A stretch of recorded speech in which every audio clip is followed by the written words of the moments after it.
Hello, my name is Yanxing and welcome to my channel. Today I'll be doing another episode of Thrift Flip. I saw this sequin maxi dress at the thrift store and I was attracted by its shines and sparkles.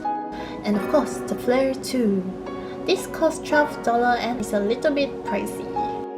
It took me a while to figure out what to do because there's so many options. But I've come to a decision to create a 3-piece functional dress because if all fails, I will still have 2 pieces. The top, skirt, and the cheongsam inspired cloak. Let's get started! Firstly, I will cut out the sequin top and release the strap.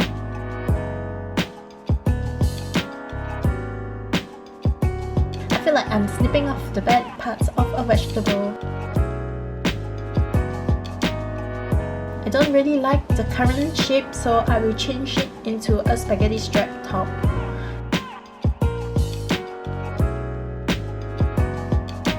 I cut the shape out and hand sewn the sequin layer with the lining to make sure that the sequins don't fall out.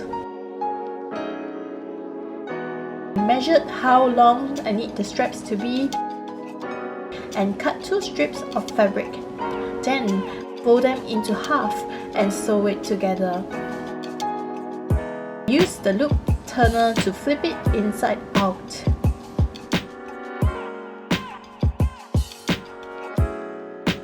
Pin the straps inside the top and sew them in.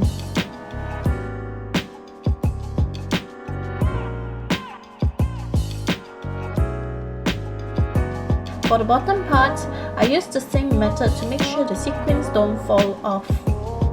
Next, to tackle the bottom tulip skirt, I will drape it around Queen. Queen is from a second-hand shop. She's not my size, but I could only afford her.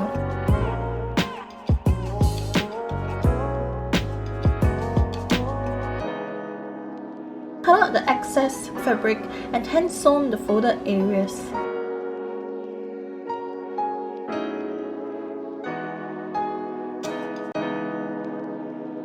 Then I secure it with the sewing machine.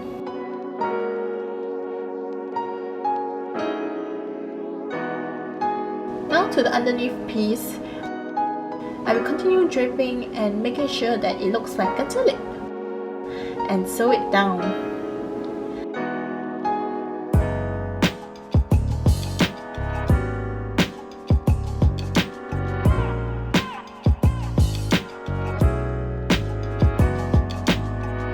Here I have a heat and bonding hem tape. Slot it inside the hem and iron it for 3 seconds.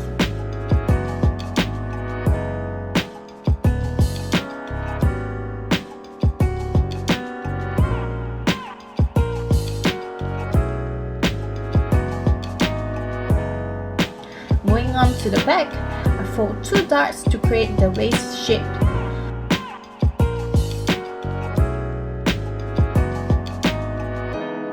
I sew in the darts and attach the sides together.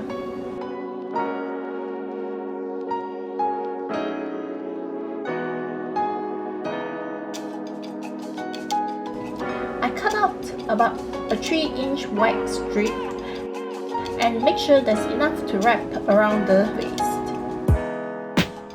I lay it over and pin it across. Sew everything together and fold the belt over.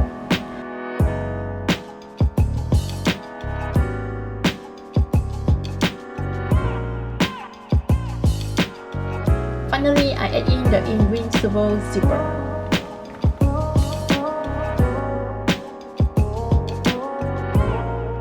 For the flank piece, it will be a cloak. I trace and cut out 2 front pieces and a back piece.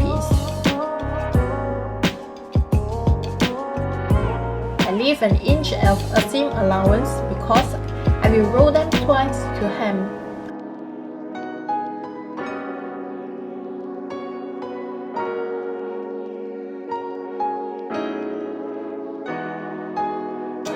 For the front piece, I will make a slope to resemble a cheongsam.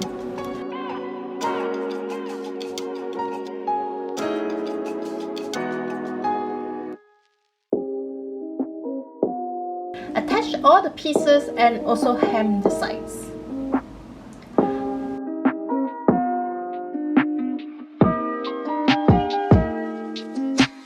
Measure the neckline and cut the collar out. Did the same for the sleeves too.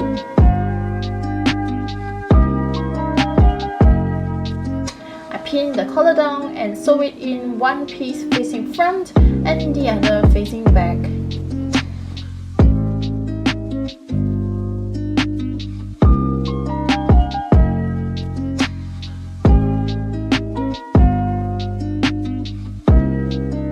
I will now insert the bias tape. I sew it on the right side of the hem, fold it over, sew it again on the same right side.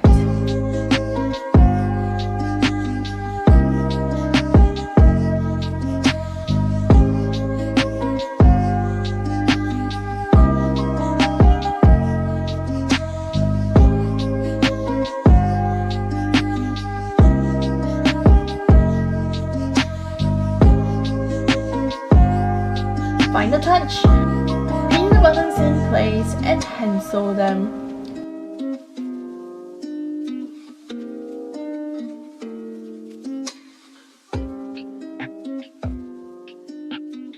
And now for the fashion show.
Just got back from a sewing party. As an Asian, I need to criticize my success. So I wanted it to be a high-waisted pencil skirt with a tulip bottom, but it turned out to be a little bit short. I should have added interfacing for the belt and the collar so that it will hold up the fabric better. I learned the hard way for the draping. Whenever you gathered something, right, like you can see currently there's two folds. You have to have something to hold it on at the other end. So it's either you sew it on or you have something to clip it together. I think some parts of my skirt isn't held by anything, and so it keeps moving around. And overall, I think I did a pretty good job. I had a lot of first time sewing on sequins, first time sewing on slippery fabrics, first time making a spaghetti strap, first time draping, and it was really fun, but I did it the wrong way. Then again, it's fun, so I would definitely do it again with the new confidence in my slippery cloth. And of course, the heat bonding tape, I was so amazed by it. Who needs to hem anymore? Just iron it. I also want to show you some of my sketches because the idea of changing a maxi dress is limitless. Just that when I first saw the dress, I want to create a cheongsam out of it. So my sketches are mostly based on the cheongsam form, the cheongsam top, and just a flare at the bottom. I kind of like this one. You can see that big patch of sequins, and then there's a big patch of fabric at the other side. So it's I think it's a shorter dress. This one has a shorter cloak, which is pretty cool too. The buttons are here instead of the top. This one has like the sequins shoulder pad on top. So in the end, I decided to go with this version because I wanted to have a storyline behind where the dress is suitable for day and night celebration. And of course, Chinese New Year is coming soon, so this is perfect. Well, I hope this project can motivate you to create something out of a maxi dress. I hope that you might learn something new. And okay, I've got to go. Bye bye. She's a cutie pie.